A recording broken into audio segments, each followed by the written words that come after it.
I want to talk today about one of the most powerful things around, and it's not money, and we don't even have to fight for it. We don't have to ask for it. We don't have to do anything. We just have to receive it. Actually, we don't even have to receive it because it's already in us. Y'all know what it is? Not you. Love. Love is one of the most powerful things that ever in the history, right? It's not passive. It's very powerful. Love is a strategy from heaven that defeats the enemy every time. When the enemy tries to provoke us, what does love do? It keeps us steady. When pressure rises, love answers with wisdom. And when fear whispers, love reminds you that God is for you, right? This is so true. It just reminds me of the bridge story I've shared with y'all probably several times about how I was so scared to go over that big bridge in Alabama or Florida, whichever one. And, God rerouted my whole path coming back where I didn't even have to go over it. I didn't even know it, and it was perfect. I actually talked a little bit about this at the women's meeting the other night. And Psalms 139, 13 through 14, if we can pull that up, says, "You made all the delicate parts of my body and knit me together in my mother's womb." Let's go back. Oh, yeah. 13 and 14. That's okay. Did I get that right? Is it 139? Yeah.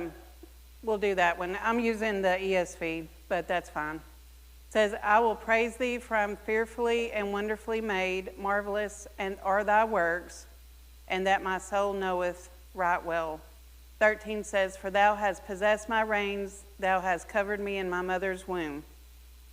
So I read from the ESV version, and it says, "You made all the delicate parts of my body and knit me together in my mother's womb."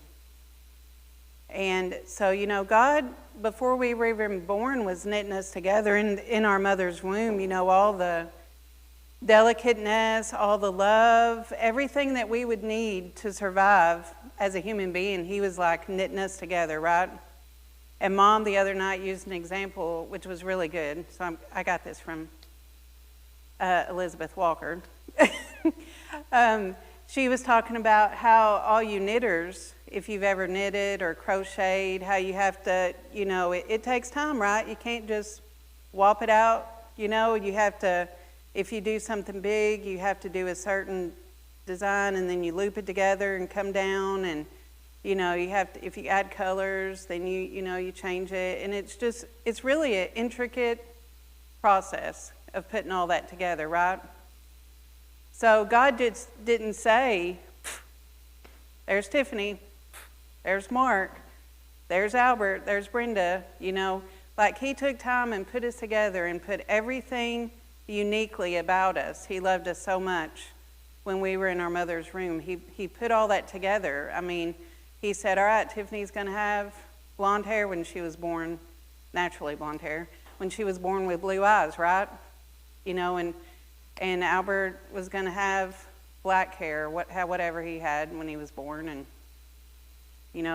brown eyes." So, he took the time and just knit us all together to make us unique, right? Because none of us are the same. Even identical twins, there's something unique. It might be hard to find, but there's something different about each one of them, right? So, he made us with everything we need, including love.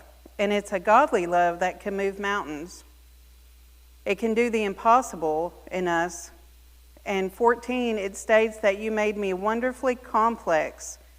Your workmanship is marvelous. How awesome is that? It reminds me of one of those, like, I watch House Hunters a lot. Not because I'm looking for a new house, just because I like to see the different parts of the area and look at different things, and I love the craftsmanship of the craftsman houses. And that's how that's what it reminds me of, all the little delicate molding up there and everything that's going on. Good morning. Just have a seat wherever.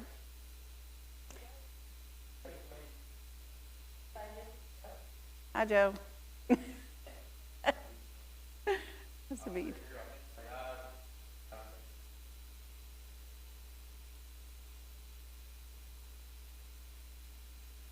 Okay.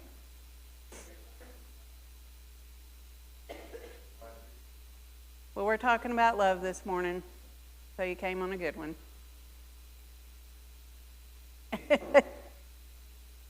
So it reminds me of one of those craftsman houses where the molding is up there at the top, and it has all the delicate, intricate details, and the floorings just right, and the things on the wall, and just everything. That's what it reminds me of. Like, each one is unique, and we're just built just right. So we already have God's love knitted inside of us by God himself, right? Then what did God do? He went ahead and he made like the ultimate love sacrifice, right? He gave his son on the cross for us so that we don't even have to fight for anything. We have victory. Love is victory. It's victory over sin. It's victory over sickness. It's victory over disease. I mean, he went down and got the keys from hell and gave us the authority just like him, right? We have authority over everything. I mean, that is the ultimate sacrifice that you could do for any one of us, right? He loves us so much.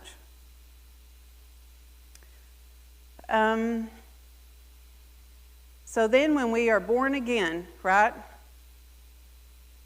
Morning. When we are born again and accept Jesus into our hearts, that's when we unlock that deeper kind of love and all the fruits of the Spirit, right? That's the kind of love that is going to move mountains in us. That's the kind of love that's going to heal people. That's the kind of love that's going to do the impossible, right? In Ephesians 3:19,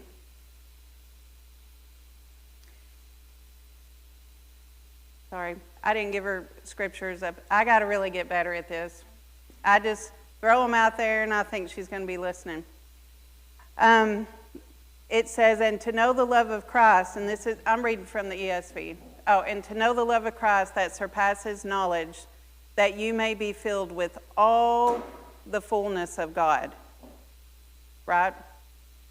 And in 20 it says, now to him who is able to do far more abundantly than all that we ask or think, according to the power at work within us. Did he say he fills us with half fullness? What did he say? All fullness, right? So this verse really talks about believers experiencing Christ's love, which is immeasurably so that we can be completely filled with God's presence and all that he offers.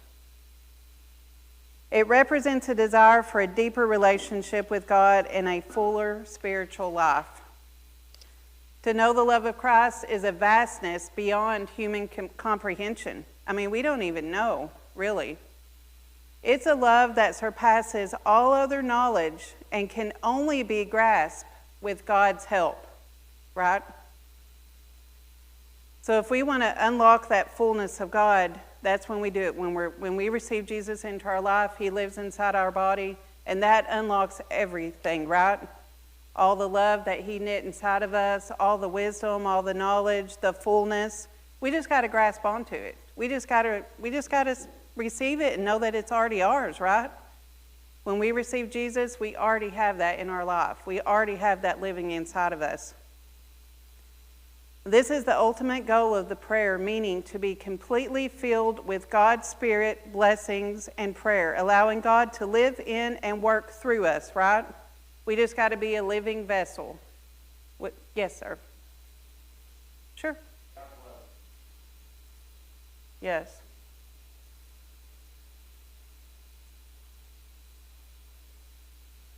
Sure.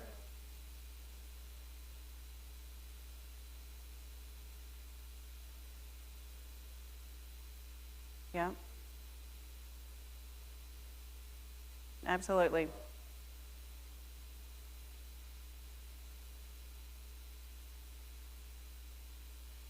Absolutely. We actually talked about that a few weeks ago, just unforgiveness and, allowing God to heal our hearts so that we can love others, right? It's easy to love our family. It's easy to love our spouse. It's easy to love you guys because I have family with you, right? Relationship with you. But, if somebody was mean to us or whatever, would it be easy to love? Or if you have unforgiveness or bitterness or hardness of heart or something like that, you have to open up and allow God to heal your heart and not have those things inside of you to experience the fullness of God, right? Because he didn't walk around with that in his life. So the prayer meaning to be completely filled with God's Spirit, blessings, and prayer, allowing God to live in and work through us. We have to be a willing vessel to allow God to work through us. I'll often use this as an example when we do a sozo type prayer with somebody. It's like if you have a strawberry shake, a fresh one, with real strawberries, and you're cutting it up. You put all the ingredients in there, and you're trying to drink your shake. And for a while, it flows really good. And then, eventually those little strawberries are going to get stuck in your straw. And that's kind of what I represent, to use an example like that's unforgiveness or bitterness or hardness of heart or anger, right? And you have to work through that and get it all out. Then it flows again, then you get something stuck in there, then you work through and pull it all out, right? So you can't work with the fullness of God if you do have those things in your heart. You have to give those up. You have to give those to God to allow him to heal your heart, to move in that. But it's a state of being filled to capacity with spiritual maturity and all the resources God provides. If we look at John 4:12, 1 John 4:12,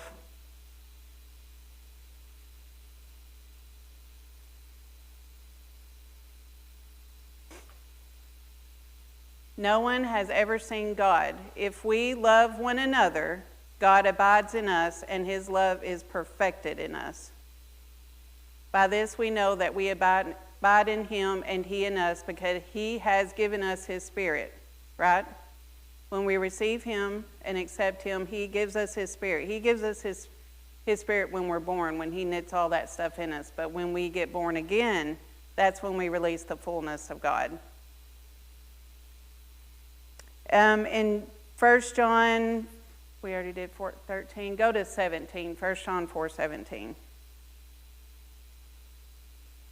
By this is love perfected with us, so that we may have confidence for the day of judgment, because as he is, so also are we in the world, right? And this talks about how he is, we are that way in the world as well. He gives us that. What did he do when he when he sent Jesus to the cross? He gave us an example, right, of how we should be, and then he sent Jesus to die on the cross so that we can be set free from sin, sickness, and disease, right? Well, one example of if we're supposed to be like Jesus, one example of how Jesus used love very powerfully was, it says, he was moved with compassion, then they were healed, right? Then they were set free. Then they were, released, raised from the dead. So Jesus used love as releasing those things, right? So that's how powerful love is within us. It talks about how powerful that love is and how Jesus was moved with compassion. Which compassion wasn't just an emotion, right? It's a powerful force from inside of us. It's like when you feel something in your gut, and it's rising up, and then, just all of a sudden it's directed by something. That's love. It's directed by love that moved him to act, right? And we all have that inside of us, right? So when we have this kind of love and compassion, this fullness that rises up in us, That's when we can move the mountains. That's when we can do the impossible. I remember a long time ago, I call myself, like a baby Christian at this time in our life, because how many years was this? Like Logan was 3, so over 20 years. And Mom had been diagnosed with a sickness or disease, and she had called and told us about it, and they had ran tests, and they had, she was going to have the answer at the end of the week. Well, we didn't really know. We were just getting into things at this point in our life, our marriage, and I just felt moved by God to fast, right? And I fasted. Nobody knew about it. I didn't really know what fasting meant at that time. I mean, I grew up Pentecostal, but you grow up in a church and sometimes you don't really listen, to be honest, and I was young, and, so in my early 20s, or late 20s, anyways. I just felt this rising up in my spirit, like a compassion towards my mom to just fast for her. And, and other people in the family may have too, but I just felt like it was so strong, and like this just moved me, like I had to complete it, like I had to do it, And those tests came out negative, right? And she hasn't never had any problems with that since. Or when our grandson was born, our first one, when he came out, he was having problems breathing. Immediately the family there just went into action, right? And we just started speaking over him and, just moving with this love that we had for him. And we didn't even know him. I mean, he was just born, right? But we had so much love and compassion for that baby that we wasn't going to let anything happen to him, and we all were saved, and we just knew that we had to pray in that moment. That's all we knew, that just pray. And he's fine, He's a little ornery, but he's fine. So that's what compassion does. And I don't know if any of you have ever watched Wonder Woman. It's like my favorite show, my favorite movie. And at the end, you get to the end, and the whole time she's fighting all this stuff. Like all this stuff is just coming against her, and I forget what the name of the worldly person is and the bad guy in it. Anyways, this is just my favorite part. But all this stuff is coming at her, and he's just sending stuff at her, this forces, and just knocking her down, and he's trying to kill her, and because he knows how powerful, if she can just unlock this one thing, how powerful it's going to be. And the enemy's trying to take her out before this happens, right? And she's using her little deflecto things and deflecting these trucks, but it's just knocking her back and just knocking her down, and she gets a little farther, and he sends something else, knocks her down. And then all of a sudden she's laying there, about ready to just give up and just think, nothing more I can do. And then she sees her love, the man she's in love with. And he decided to sacrifice himself and fly over the ocean because it has all these bombs in it that's going to, all this like diseases or so. I forget what it is. Something this woman had crafted together, and it was going to kill a bunch of people, and they were going to release it. And he decided to sacrifice himself and get in the plane and fly it over the water, right? And he was going to go off, and he would, die. And she looks up and she sees him doing this, and she wants to stop him, and she reaches out, but that just motivates her, because then she gets mad at the enemy, and she's like, why did this happen? And just like love radiates from her, and that's when the enemy dies, right? Like he goes down, like she gets up more powerful than ever, and she's just like, she takes him out, and they win in the end.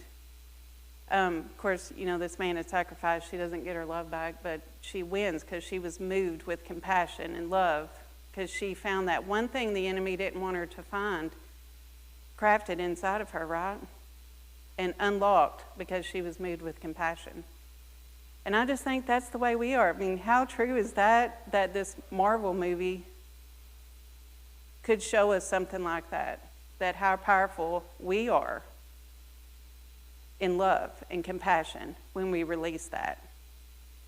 And I think if we could just unlock that inside of us and just grasp the full capacity of that, man, that's when we can move mountains. Like, we can do the impossible. It doesn't matter.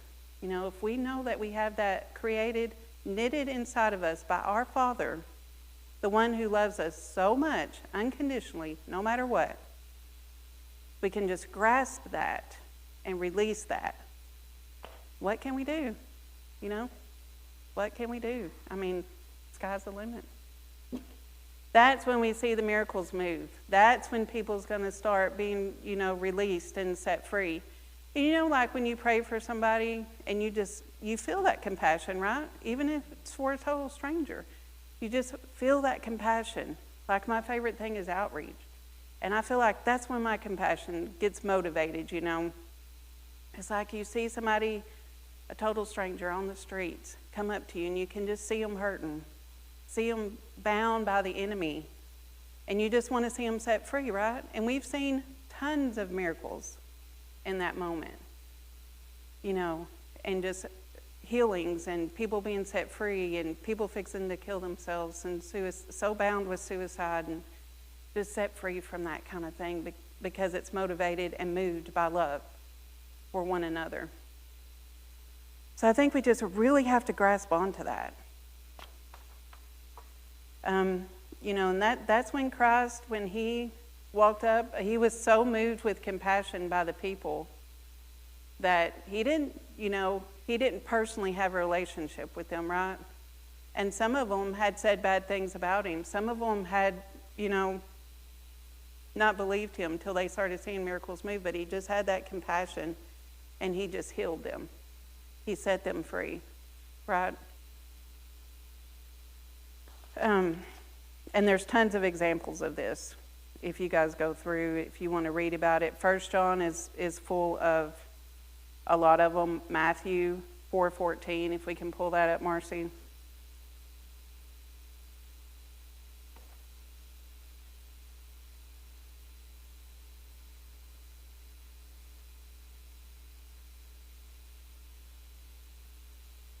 So that was spoken by the prophet Isaiah. It might be fulfilled.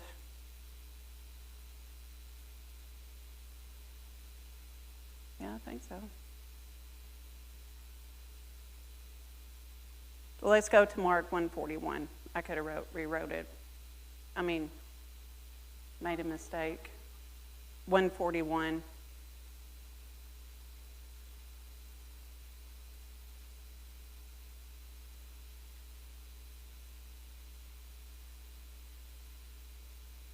Moved with pity, he stretched out his hand and touched him and said to him, I will be clean. And immediately the leprosy left him and he was made clean. That was Jesus, right? With the lepers. He reached out. He had pity for them, right? And if you go back and read this story, you know, nobody wanted to have anything to do with the lepers.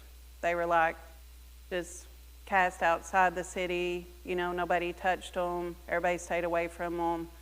But Jesus was moved with pity and compassion towards them and reached out his hand to the lepers, and they were cleansed and made whole.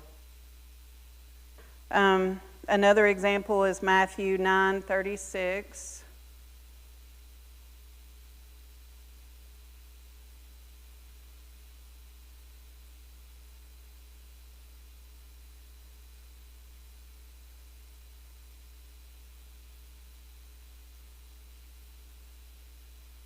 When he saw the crowds, he had compassion for them because they were harassed and helpless like sheep without a shepherd. So another time when he's seen just crowds of people, he had compassion for them, right? And guess what? In 1 John 4:4, it says that we have that same power living within us, right? That's what Jesus done. He gave us the authority to do the same things that he did. For he is in you is greater than he who is in the world. Little children, you are from God and have overcome them. For he who is in you is greater than he who is in the world, right? So we have that same compassion, that same love, that same authority to do like Jesus said, to do like Jesus did, right? So we have to remember that when we see somebody, and maybe I've had this happen before, maybe we start feeling compassion and love, but you get scared, on the way there. You're like, oh, it's not really from God or whatever, but you quench it, right? We quench the Spirit sometimes. But when we really just let that go and we just release it and we pray for people, or we have that compassion and love, that's when prayers are answered. That's when miracles are done. And remember, it says it wasn't just an emotion, it's a powerful force directed by love that moved him to act. So Christ overcame because he walked in perfect love. He responded to darkness with compassion, right? He responded to accusation with truth. And he responded to betrayal with forgiveness, right? And that's how love was victorious. Let love become your strategy. Let it guide your decisions, conversations, and thoughts. And if you do that, love always wins, right?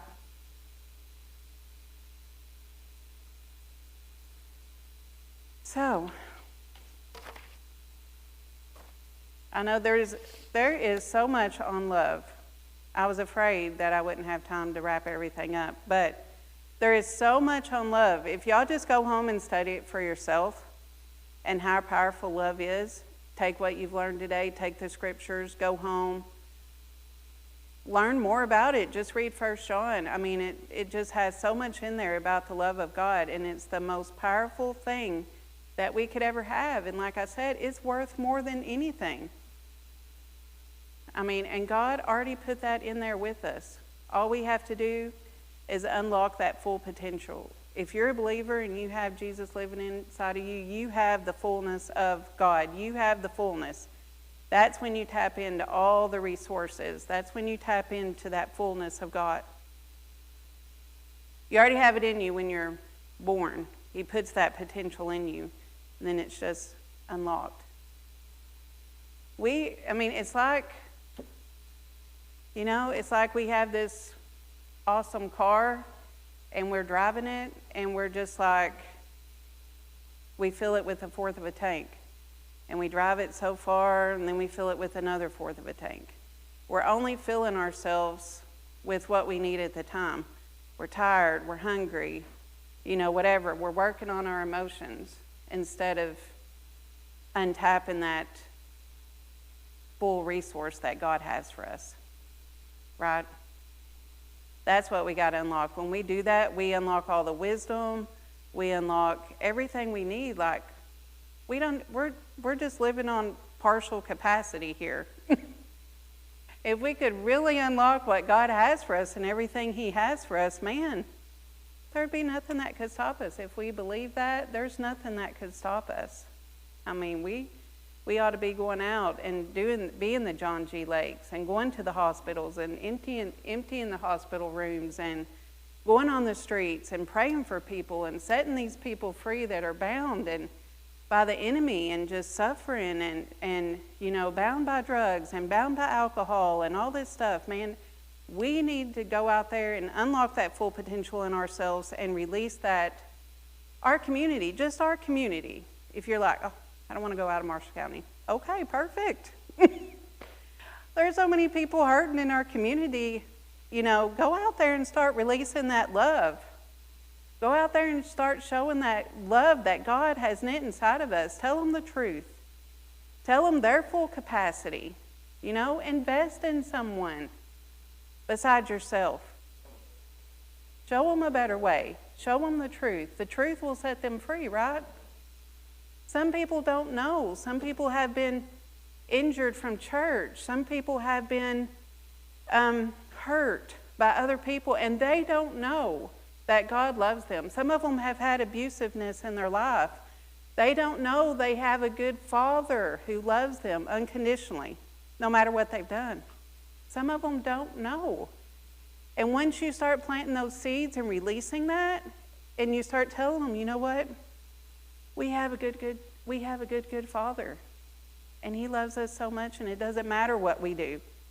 It doesn't matter what our earthly father did to us. It doesn't matter what we have done, right? He just wants to love you. He wants to give you a clean slate. He wants to wipe your slate clean. He wants to give you a chance to live and feel that love that everybody wants to feel, right, before you die. I mean, we've got a ton of people that need to feel that kind of love and feel that there is a good dad out there, right? So if you want to do something for Christmas and you're thinking, don't have a lot of money, well, what better way than to go out there and share the love of God? Something that's free, something that's powerful, something that they may not know they need till they get it. I follow this man on, I don't do TikTok, really. I mean, I guess I kind of do. I follow this man on the Facebook Reels, and I love it. I forget what his name is, but he's all the time just going out there, and he keeps cheeseburgers and stuff in his car. Or some people will keep like these little baggies of socks and beanies and stuff like that, $5 bill, right? And just hand them out to the homeless or people that look like they're addicted or suffering or, something like that. He'll just pull up and say, hey, you want a cheeseburger? Of course they do. They're coming to the car and he gives them a $5 bill, and the whole time he's ministering to them, right? And just telling them, hey, I can help you eat off the street. I can help, I can give you food. Call me. I will take you to the rehab. I will take you to a safe place. I will take you here. I will take you there. And what does it cost? $1 cheeseburger for a hot meal? And for them to come to you and want a cheeseburger, then you start ministering, right? Or you just go out and you look at them. How many times have you been walking and shopping for Christmas? You got all your bags and somebody's laying there on the side of the street with a cup, just asking for money, right? Freezing. You just walk past it. How awesome would it be if you stop, say, hey, here's a $5 bill. Did you know Christ loves you? Did you know there's a better life? Did you know there's something better for you? Right? Just share the truth with them. All they can do is say, not interested. Okay. But you've still planted a seed in their heart, right, that they're going to think about. So if you really want to do something for Christmas and you don't have anything to do and you just love to go out and do that, that's a perfect thing to do. Just go out and release some of that love and truth. Set some of these people free. Invite them to church. Invite them to give them some resources. Give them our number, whatever. But go out and share the love and truth with them and let them know somebody loves you, somebody sees you, somebody cares for you. All right. Well, does anybody need prayer this morning, or want to add anything, or? Yes.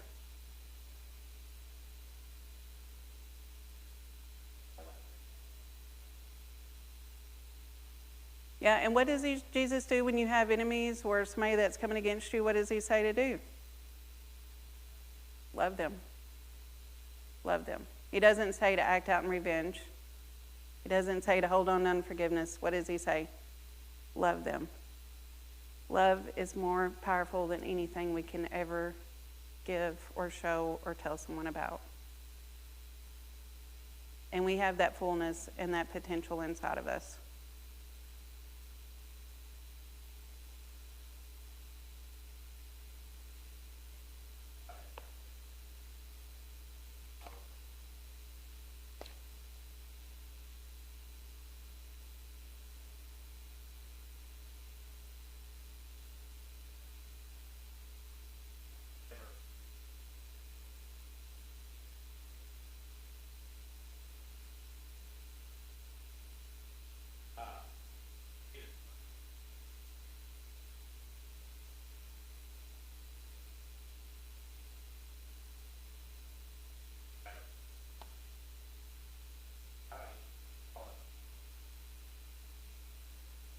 It was her home.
And I felt so bad because, not that we prayed together, because it was so, like we both felt, I mean, I don't know if she felt it. She was crying, so obviously, but we both felt the Lord moving in that moment, and I didn't know what to say, and she just kind of like, we looked at each other, and it was kind of like, I just was moved by that compassion, right? And these people live in a dump area on the border, They gave all the money they had just to get there, and they left them there. They lied to them. They stole their money, and they left them there to live however, right? They were supposed to get them across the border. And this has been many years ago, and they didn't. So we were there to minister to the people, and she had a chicken, which was like gold there. And I don't know what happened. She showed me her chicken, and I liked it. And the next day, we had chicken.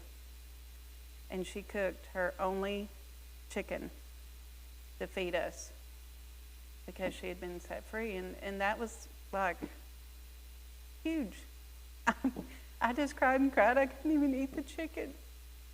I mean, I did, but I felt bad because you're eating her only source of meat till God knows when. She was so set free and moved by compassion for us, and we were so set free and moved by compassion for her that she gave us that chicken, which was gold. Vicki, did you want to add something?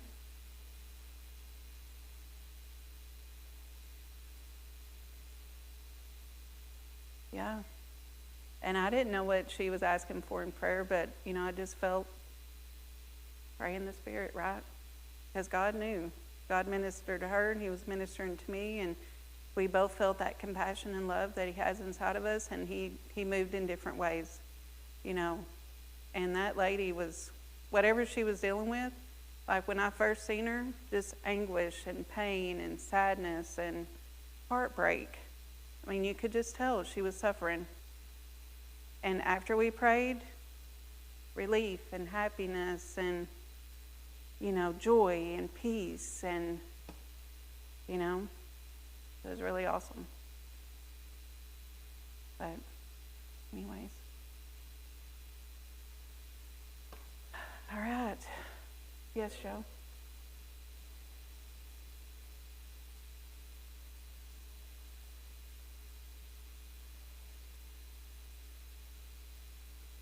Aw.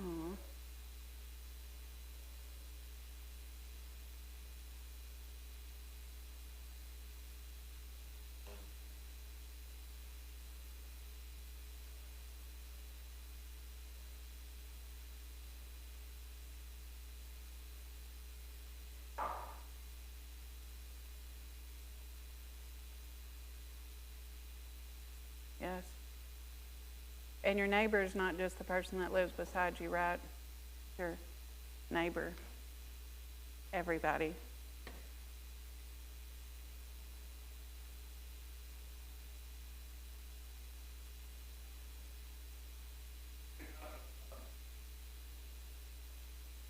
Yeah.